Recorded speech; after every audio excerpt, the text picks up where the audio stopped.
సువార్త ప్రకటించని ఎడల నాకు సంవత్సరాలు మనం జరిపించుకున్నాం.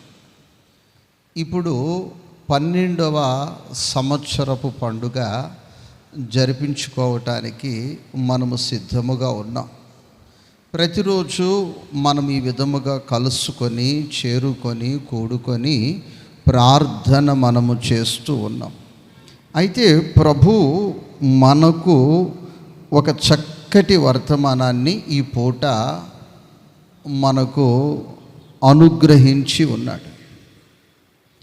ఆ యొక్క వర్తమానము ఏమిటి అంటే మత్తయి సువార్త 5 అధ్యాయము 20 వచనాన్ని ఒక్కసారి చదవగలిగిన వారు బిగ్గరగా చదవండి.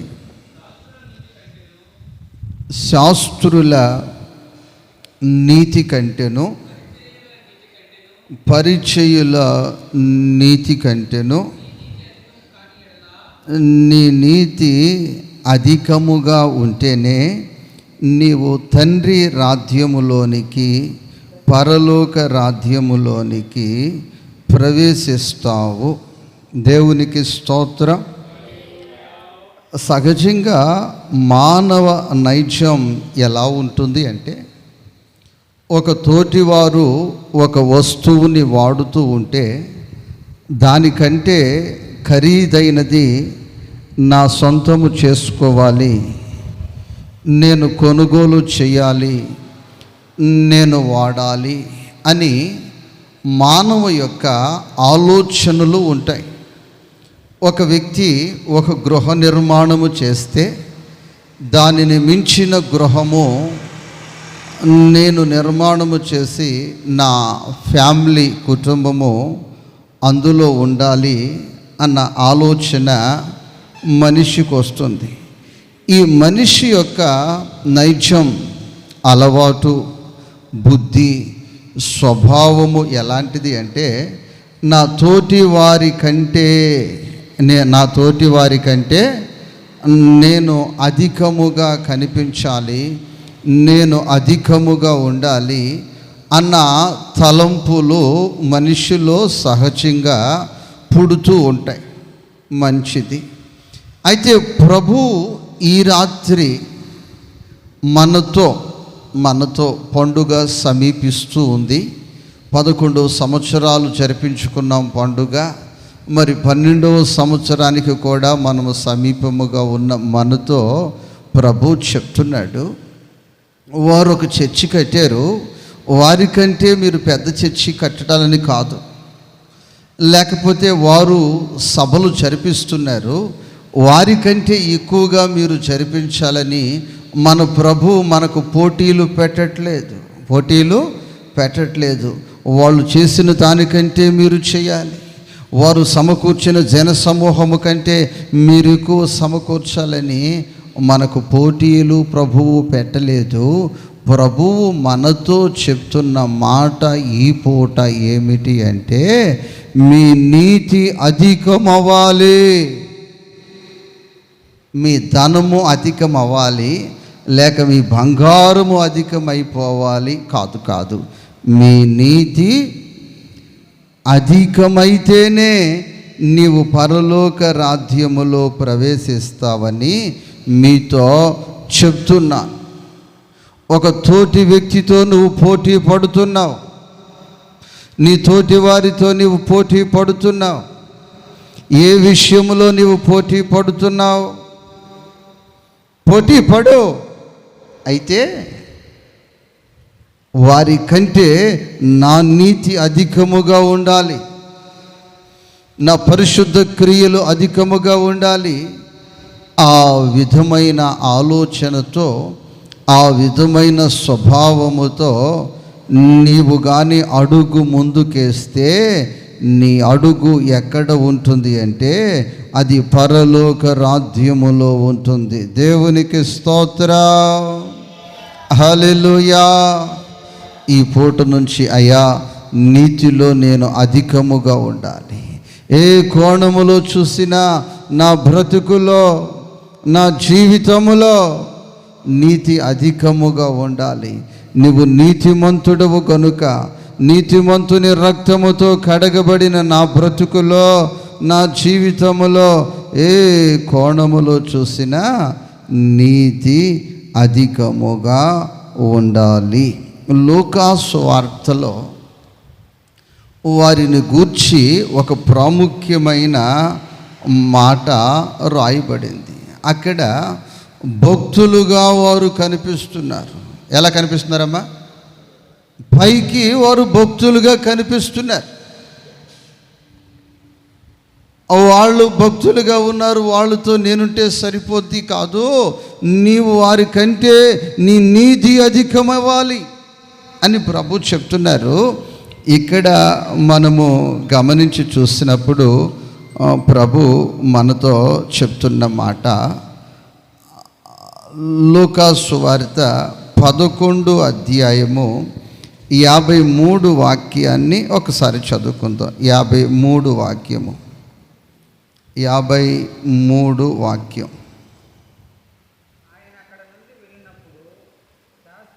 లూకా సువార్త 11 అధ్యాయము 53 వచనం. అందరూ కూడా దీన్ని చక్కగా గుర్తు పెట్టుకోవాలి, మనస్సులో రాసుకోవాలి, హృదయములో రాసుకోవాలి.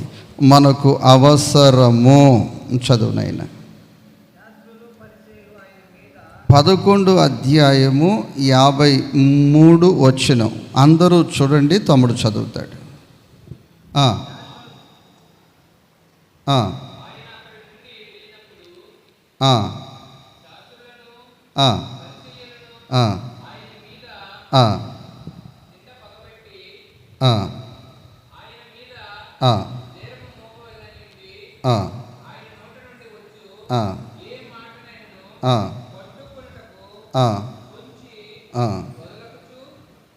నేను ఇక్కడ కొన్ని పదాలు హైలైట్ చేసి మాట్లాడతాను.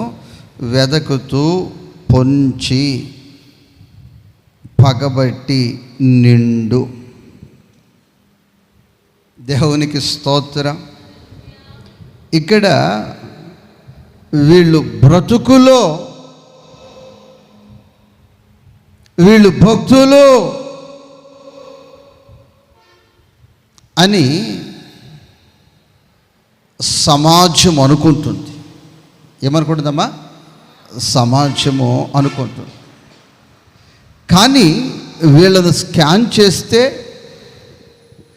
వీరి హృదయాన్ని చూస్తే, వీరి స్వభావాన్ని చూస్తే, వీళ్ళ పద్ధతి చూస్తే ఇక్కడ నిండిపోయింది.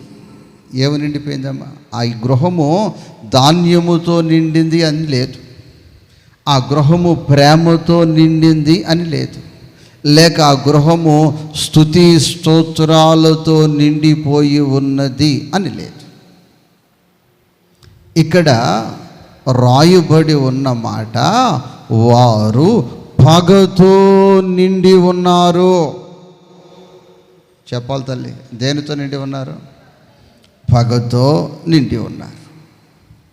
నువ్వు ఎక్కడి నుంచి వాక్యాన్ని వింటున్నా, నువ్వు ఎవరివైనా సరే, ఈరోజు నీవు దేనితో నిండి ఉన్నావు? దేనితో నిండి ఉన్నావు? పగతో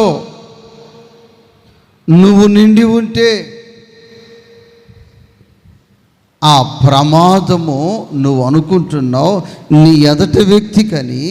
కానీ నేను చెప్తున్నాను, ఎదటి వ్యక్తి కంటే ప్రమాదము నీకే ఎక్కువ. దేవునికి స్తోత్రం, హల్లెలూయా. నేను కారు మీద ప్రయాణం చేస్తున్నప్పుడు అక్కడ కొద్దిగా ఆయిల్ పడతా ఉంటాను. ఒక తోటి దైవజనుడు అన్నాడు, ఇన్నిసార్లు ఎందుకు? ఒక్కసారి ఫుల్గా పట్టించేసుకుంటే అది అవుతుంది, చివరి దశకు వచ్చిన తర్వాత మరలా ఫుల్ పట్టించుకుంటే సరిపోద్ది కదంటే, నేను చెప్పాను అది పెట్రోలు, అది దానితో ఏముంది? చాలా ప్రమాదం ఉంది, చాలా ప్రమాదం ఉంది. గనుక కొద్ది కొద్దిగా ఉంచుకోవాలి, కానీ దాన్ని మనము నింపుకొని పెట్టుకుంటే ప్రమాదము. నింపుకొని పెట్టుకుంటే ప్రమాదం. నా ప్రియ దేవుని బిడ్డలారా, పెట్రోల్ ఒక కారు నిండా ఉంటేనే అది ప్రమాదము అనుకుంటే, ఇప్పుడు నీ హృదయము లేక నా హృదయము లేక మన హృదయము లేక నీ హృదయము పగతో నిండి ఉంటే, దేనితో నిండి ఉంటే? పగతో నిండి ఉంటే అది నీకే ప్రమాదము. నీవు బంధువు మీద పగ కావచ్చు, తోటి వ్యక్తి మీద పగ కావచ్చు, మరొక వ్యక్తి మీద పగ కావచ్చు. ఆ వ్యక్తి మీద పగతో నీ హృదయము కానీ పగతో నింపుకొని ఉంటే, నా దేవుని వాక్యము ఈ పూట చెప్తున్న మాట, నీకు ప్రమాదము. చెప్పండి, ఎవరికి ప్రమాదం? నీకే ప్రమాదం. ఎందుకని ప్రమాదము అని నేను చెప్తున్నాను అంటే, ఇక్కడ పగబట్టి. ఏం బట్టమా? పగబట్టి. ప్రియ దేవుని బిడ్డలారా, సైన్స్ అంటుంది పాము పగబట్టదు. సైన్స్ ఏం చెప్తుంది? కానీ మన పెద్దలు మనకేం చెప్పారు? ఒక పాముని కానీ మనం పగటిపూట తొక్కితే, మనం కదిలిస్తే అదేం చేస్తుంది? పగబడుతుంది. అంటే పగ అనగానే మనకు వెంటనే గుర్తొచ్చేది, నోటిలో నానిపోయింది మధ్యలో మెనిగేది. పగ అనగానే పాము పగబడుతుంది అని మనకు అర్థమవుతుంది. అమ్మా, పాము పగబడుతుంది. చెప్పాలి. ఏంటి మనిషి పాములాగా నన్ను పగబట్టింది అంటారే. అయితే ఈ యొక్క పాము, దీన్ని బైబిల్ ఏమంటుందంటే సర్పము అంటుంది. చెప్పాలి తల్లి, ఏమంటుంది? సర్పము. యేసు ప్రభువారికి ఒకరోజు కోపం వచ్చింది. ఏమొచ్చిందమ్మా? కోపం వచ్చింది. ఇక్కడ ఉన్న వాళ్ళకు కూడా వస్తుంటుంది కదా కోపం. అమ్మా, కోపం మీకు వస్తుంది ఎప్పుడన్నా? కోపం నీకు వస్తుంది ఎప్పుడన్నా? అమ్మా, కోపం వచ్చినప్పుడు మీరు ఏం మాట్లాడతారు? యేసు ప్రభుకు కూడా కోపం వచ్చింది. యేసు ప్రభుకు కూడా ఒక పూట కోపం వచ్చింది. దేవునికి స్తోత్రం. కోపముతో మాట్లాడే మాట నీకు చాలా ప్రమాదం. ఎవరికి ప్రమాదం? నీకు చాలా ప్రమాదం. కోపముతో ఎవరికైనా నీవు సమాధానము చెప్పావంటే, జీవిత దినములన్నీ నీవు కష్టపడిన ఆ నష్టము పూడ్చుకోలేని నష్టములోనికి నీ బ్రతికి వెళ్ళిపోతుంది. అందుకే పెద్దలు చెప్తారు, కోపముతో సమాధానము చెప్పొద్దు. దేంతో చెప్పకూడదు సమాధానం? కోపముతో సమాధానము చెప్పొద్దు. అయితే మీకు బాగా కోపం వచ్చేసినప్పుడు, పిల్లల మీద కావచ్చు, భర్త మీద కావచ్చు, తోటి వాళ్ళ మీద కావచ్చు, మీరు ఏ భాష ఉపయోగిస్తారో నాకు తెలియదు. తమిళ్ వాడుకుంటారో, ఉర్దూ వాడుకుంటారో, తెలుగునే వాడుకుంటారో నాకు తెలియదు. కానీ ప్రభు ఒక మాట ఉపయోగించాడు. సర్ప సంతానమా. ఏమన్నాడమ్మా? ఈ మాట ప్రభు వాడాడు. దేవునికి స్తోత్రం.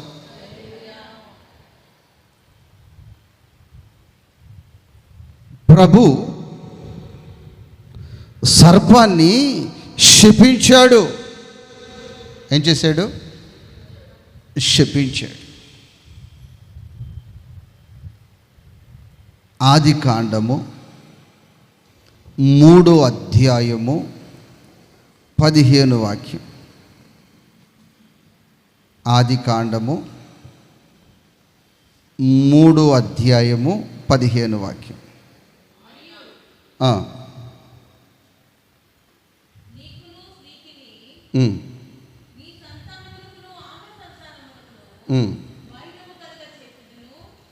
చాలు తల్లి.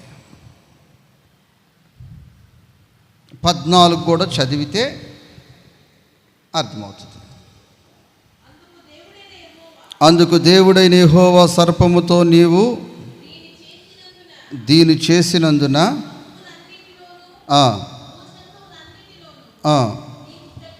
నీవు శపించబడిన దానివై నీ కడుపుతో పాకుతూ నీవు బ్రతుకు దినములన్నీయు మన్ను తిందువు అని శపించి, తదుపరి ఒక మాట చెప్పాడు. నీ సంతానానికి, స్త్రీ సంతానానికి ఏముంటుంది? ఎప్పుడు ఏముంటుంది? వైరము ఉంటుంది. ఈ పూట నా బ్రతుకులో వైరములు ఉండొచ్చు. నీ బ్రతుకులో వైరములు ఉన్నాయేమో. ఈ వైరము అనేది నేటి దినాన సంఘములో కనిపిస్తూ ఉంది, కుటుంబాలలో కనిపిస్తూ ఉంది, భార్యాభర్తల మధ్యలో కనిపిస్తూ ఉంది, బంధువుల మధ్యలో కనిపిస్తూ ఉంది, సమాజంలో కనిపిస్తూ ఉంది.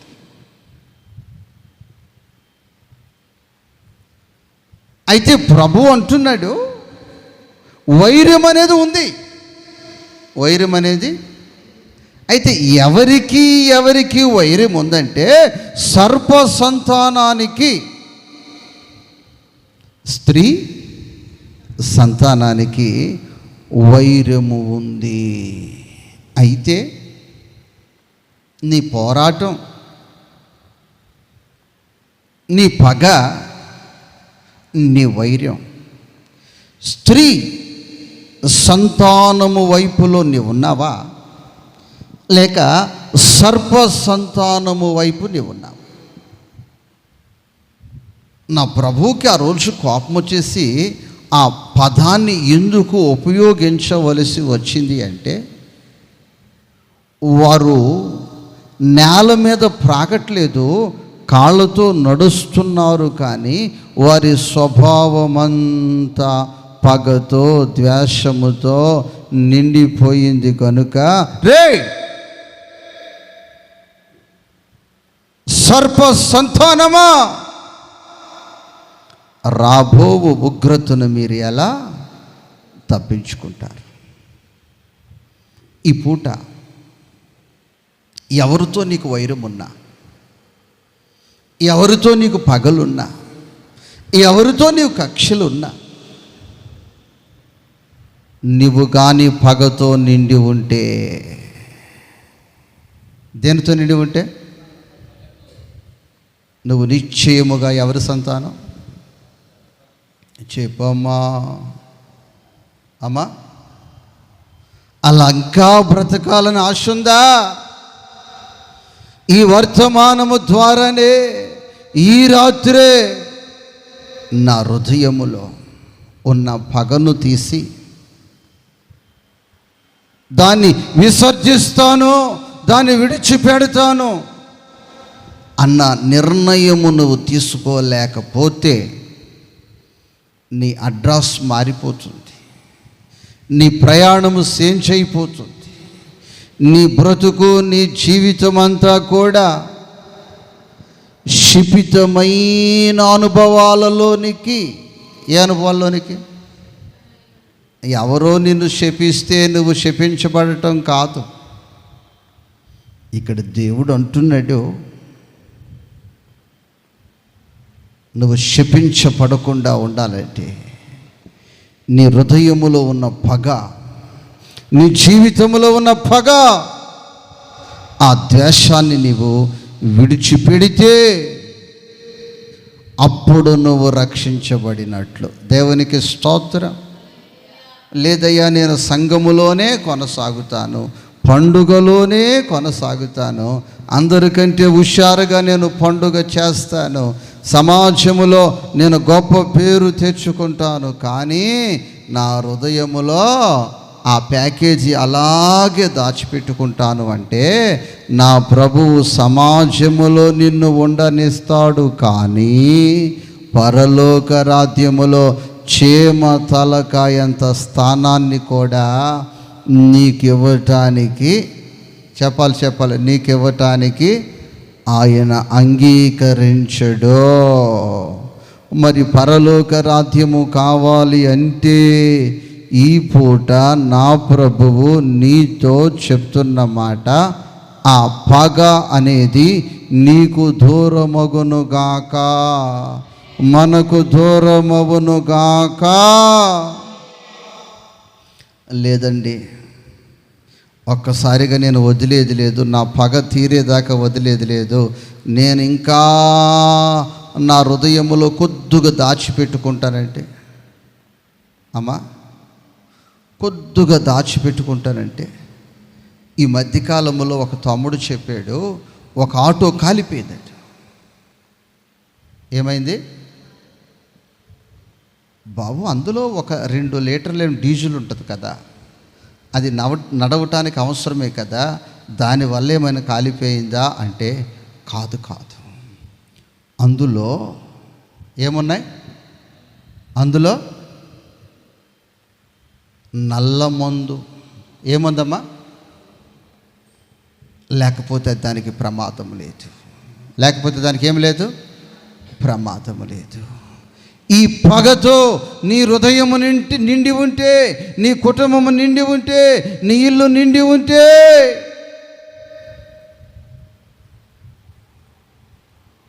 ఎవరికమ్మా? నాకు ఆ ప్రమాదం. కాబట్టి నా ప్రియ దేవుని బిడ్డలారా, మనకు ఎవరు కూడా శత్రువులు లేరు.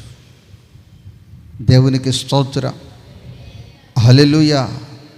పగ మనకు పెడతానికి మనం సర్ప సంతానము కాదే,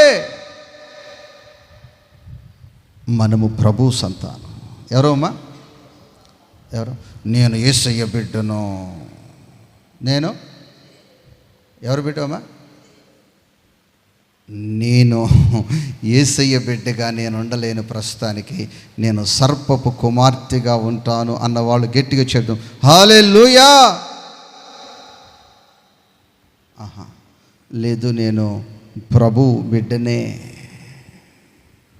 అని నీ హృదయము పగను విడిచిపెట్టి ప్రేమతో నింపుకున్నప్పుడు నా ప్రభు నిన్ను చూసి సంతోషిస్తాడు. దేవునికి స్తోత్రం.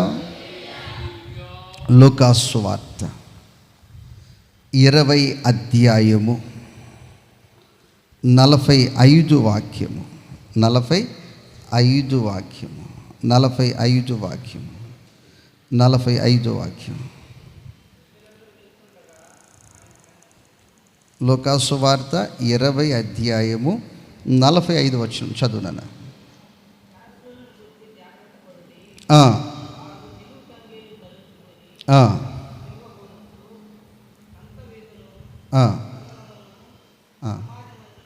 సమాజ మందిరములో అగ్రపీఠమును విందులలో,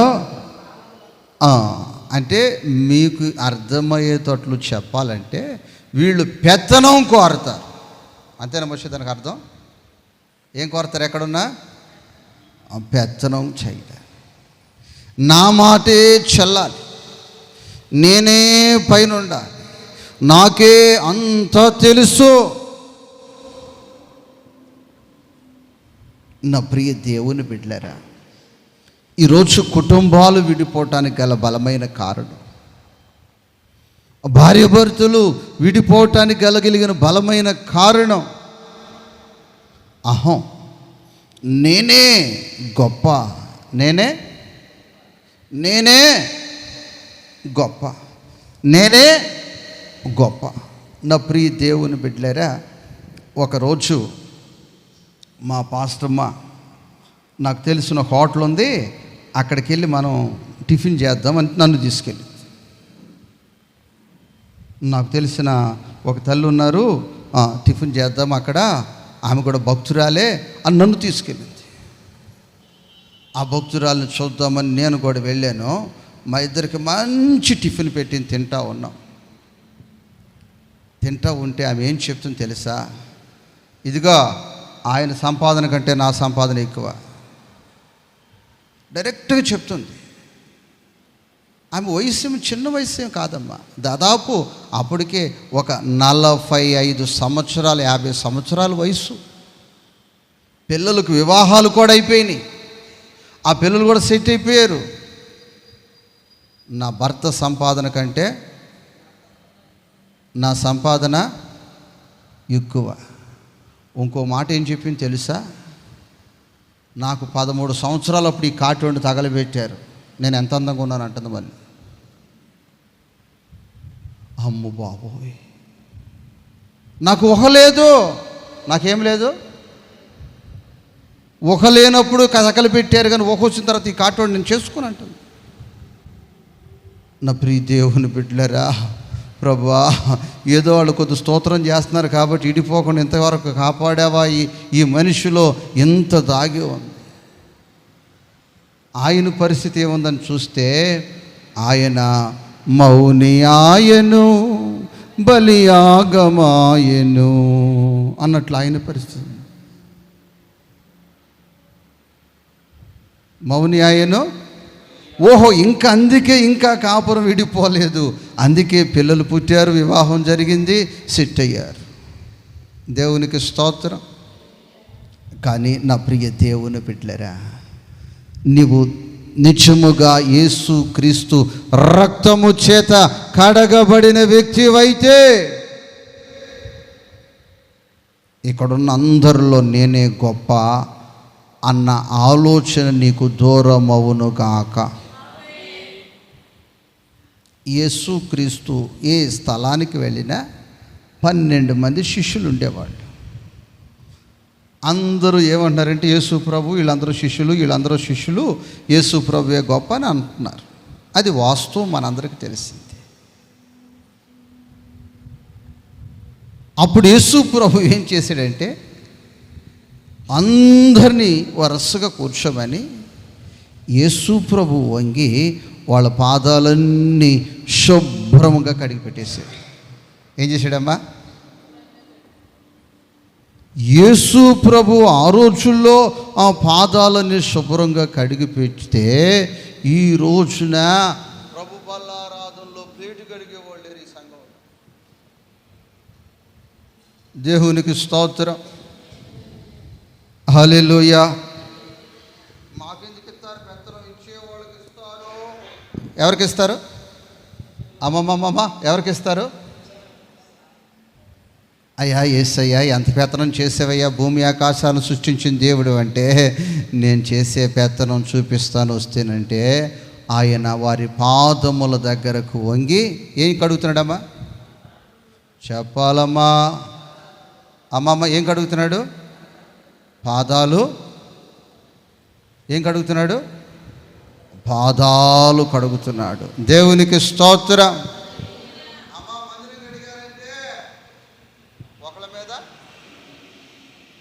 ఒకళ్ళ మీద నేనే కనిపించాను నీ కళ్ళకే.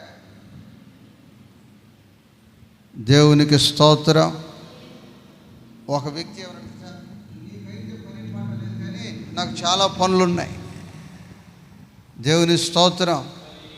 అయ్యా ఇన్ని పనులు చేసి ఏం సంపాదించావంటే, ఇంకా ఈ నెలలో వడ్డీలు కట్టలేదు, ఇంక ఈ నెలలో లేదు. నా ప్రియ దేవుని బిడ్డలారా, నీ జీవితంలో అగ్రపీఠాన్ని కాదు నువ్వు కోరుకునేది, అగ్రపీఠాన్ని కాదు నీవు కోరుకునేది. యేసు రక్తము చేత కడగబడిన నీవు యేసయ్య బిడ్డవని చెప్పుకునే నీవు యేసయ్య వెళ్ళిన మార్గములో, ఎవరు వెళ్ళిన మార్గములో? దేవునికి స్తోత్రం. ఆయన మార్గములో నువ్వు వెళితే, ఆయన మార్గములో నువ్వు వెళితే, ఇక్కడ నేను 2 మార్గాలను చూపి ఈ రాత్రి నేను ముగిస్తాను, సమయం అవుతా ఉంది. ఒకటి యేసయ్య వెళ్ళిన మార్గం. నా యేసు వెళ్ళిన మార్గములేనని అవమానములైనా ఆవేదనలైనా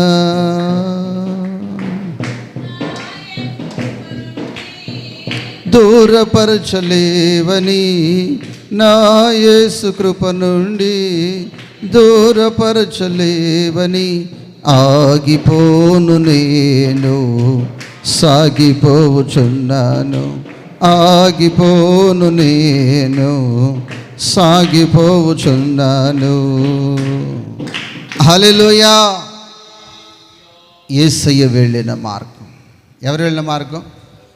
నా ప్రియ దేవుని బిడ్డలేరా, ఎవరైతే యేసయ్య వెళ్ళిన మార్గములో వెళ్తారో వారికే ఈ పరిచర్యను అప్పగించాలని, వారికే ప్రతి ఒక్కటి అప్పగించాలని నా ఆలోచన ఉంటుంది.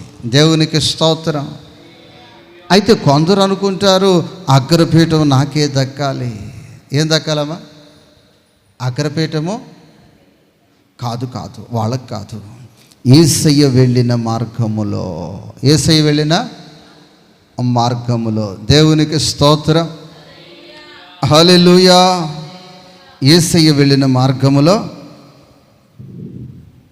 యేసయ్య వెళ్ళిన మార్గములో వెళ్ళిన వారే సింహాసనములో ఆసీనులవుతారు, ఆ మహిమ కిరీటానికి యోగ్యులవుతారు. దేవునికి స్తోత్రం. మరొక వ్యక్తి ఉన్నాడు. ఆ వ్యక్తి ఆలోచన ఏంటంటే, నేనే గొప్ప. ఏ గొప్ప? యెషయా గ్రంథము 14 అధ్యాయము 14 వాక్యాన్ని చదువుకుందాం.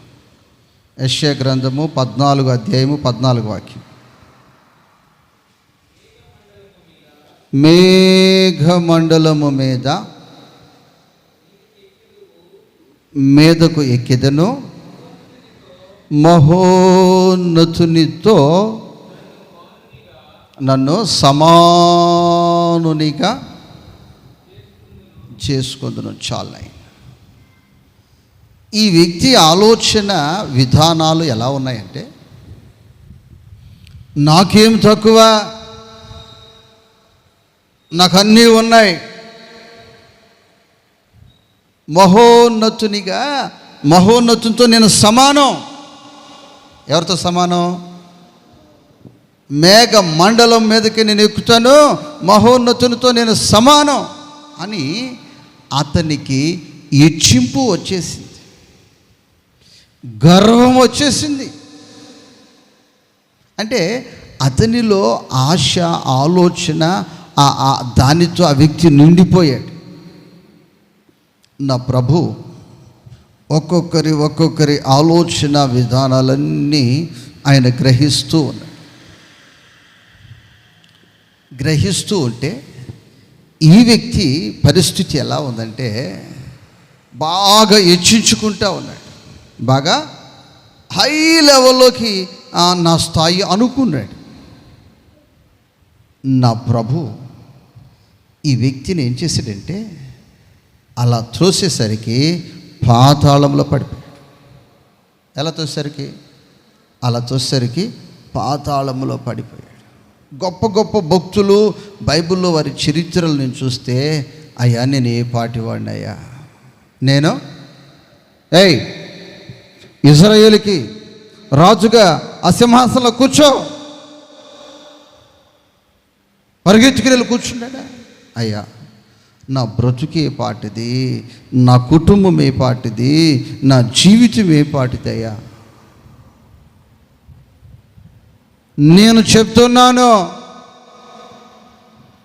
ఇజ్రాయేలీలను ఏలుబడి చేయటానికి కూర్చో సింహాసనములో. అయ్యా, నేను ఏ పాటి వాడినయ్యా, నేను ఎంతటి వాడినయ్యా, నా కుటుంబం ఎలాంటిదయ్యా. అలాంటి వారిని సింహాసనాలు ఎక్కించాడు. గర్వించు వారిని ఆయన సింహాసనంలో నుంచి త్రోశాడు. వీళ్ళు చేసే పని ఏంటంటే అగ్రపీఠాలు కోరుతున్నారు. ఏం కోరుతున్నారమ్మా? అలాగ కోరిన వారిని ఆయన త్రోసేస్తాడు. అయ్యా, నేను ఏ పాటి వాడినయ్యా, నేనెంతటి వాడనయ్యా అని ఎవరైతే ఆయన మార్గాలలో తగ్గించుకుంటారో వారికి సింహాసనాలు ఆయన అనుగ్రహించటానికి ఆయన శక్తిమంతుడై ఉన్నాడు. హల్లెలూయా, హల్లెలూయా. ఆయన శక్తిమంతుడై ఉన్నాడు. హల్లెలూయా. కాబట్టి నా ప్రియ తల్లి, కాబట్టి నా ప్రియ సహోదరి, నా ప్రియ సహోదరుడా, నీ జీవితములో నా జీవితములో మనము పగ నుండి దూరం అవ్వాలి. అగ్రపీఠం కావాలన్న ఆలోచన నుంచి దూరం అవ్వాలి. ఆయన సన్నిధిలో తగ్గించుకొని మనం ఎవరు సంతానంగా బ్రతకాలమ్మా? చెప్పమ్మా. అయ్యా, సర్ప సంతానమని బిరుదు నాకు ఉండకూడదు. దేవునికి స్తోత్రం. యేసై కోపమతి తిట్టేంటి? ఫస్ట్ తిట్టు. మీరు తిట్టేట ఉంటుందంటే ఆ చచ్చినోడు అంటారు. మీరు ఏమంటారమ్మా? అమ్మా ఏమంటారమ్మా? కానీ యేసయ్య సర్ప సంతానమా, లేదు లేదు, ఆ నింద నీ మీదకి దూరం అవును కాక. అందరూ మోకరించండి.